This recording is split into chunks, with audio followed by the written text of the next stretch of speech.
has said that the government is seeking a permanent solution which would ensure long-term sustainability, lower interest rates, and an extension of the country's public debt before September the 15th. He also said it would ensure the release of a sixth installment of the €110 billion loan agreement signed with the Troika in May 2010. Venizelos added that the government was open to all issues within this framework and underlined that the term selective default should not scare people. To discuss what selective default is, we are joined on the line by Fredrik Erixon, Director at the European Centre for International Political Economy. Now, Mr. Erixon, what is a selective debt default? There hasn't been any sort of decision taken by Eurozone leaders or anyone else on what this means. This is actually being discussed as we speak in Brussels. At the heart of it is, of course, that private investors that have bought Greek bonds either before the bailout package was signed last year or afterwards, they need to, in one way or the other, take a hit or take a haircut, as people usually call it. And that basically means that the value of the bonds that they have purchased, the value of those assets has to go down, simply because they have made an investment that failed.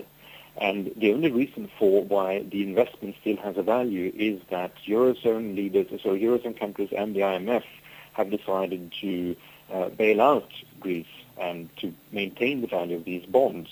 But as these problems continue, more and more people are now convinced that also private investors need to see some of the value go down, which means that Greece doesn't have to repay as much as they should have if the full value of these bonds would have been maintained. Now, the finance minister has said that selective default is not real bankruptcy and not a real financial event. Is this the case, as you explained earlier? I mean, these sort of matters can be discussed. It's more of an art than it is a science. You know, at the end of the day, if a government is not going to repay the loans that have been taken, of course it means a default. It means that it's going to have to cut the value of assets for some of the people which have purchased these bonds. And it's probably going to mean that credit rating agencies like Moody's or Standard & Poor's will effectively declare Greece to be a country in default, that is, a country which is being bankrupt. Now, I don't think that's of tremendously big importance for a country like Greece, simply because Greece is going to remain outside the private capital markets for a long time. It's going to need assistance from other governments in order to finance its government spending, and that basically means that even if it will be a default, it doesn't have to have tremendously big consequences for the capacity of Greece to largely restructure its current debt and, get to a position where it has the ability to run an economic policy which is in the interest of the Greek people.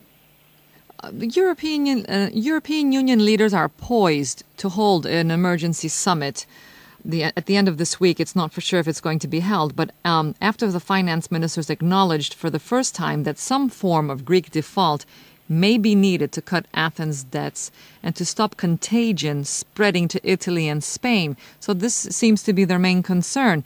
Now, would the choice of a selective debt default for Greece help stop contagion spreading to Italy and Spain? Not necessarily. I think it depends entirely, to what extent Eurozone leaders are going to demonstrate a determination and a willingness to deal with the problems. So far, there has been a lot of talk by German politicians as well as politicians from others that there has to be what they have been calling private sector involvement in a second bailout package to Greece, which basically means that there has to be a selective default when private investors are not going to get back all the money that has been lending to the Greek government.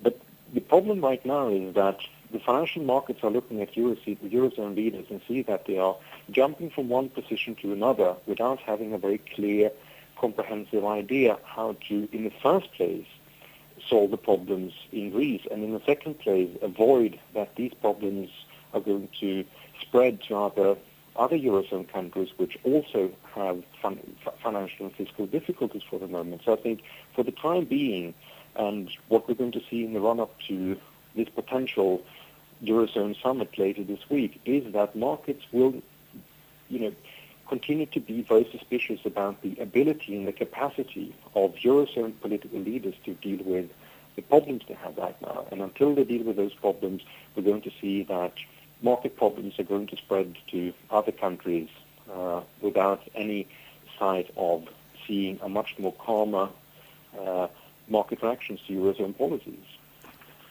Now, would you say that the Eurozone is facing an existential moment? Well, if you had asked me 6 months ago, I would have said no. I would have said that there are big problems, but I don't think the problems are going to grow to become existential in nature. But what we're seeing right now is getting very close to having an existential crisis. And it's an existential crisis not because you have countries which have misbehaved financially and fiscally in the past. It's a crisis which is all about the incapacity of the Eurozone Corporation and Eurozone leader to actually deal with the problems. So I think we are getting very close to a point where at least I'm seeing big risks for much more fundamental breakups of the entire Eurozone Corporation.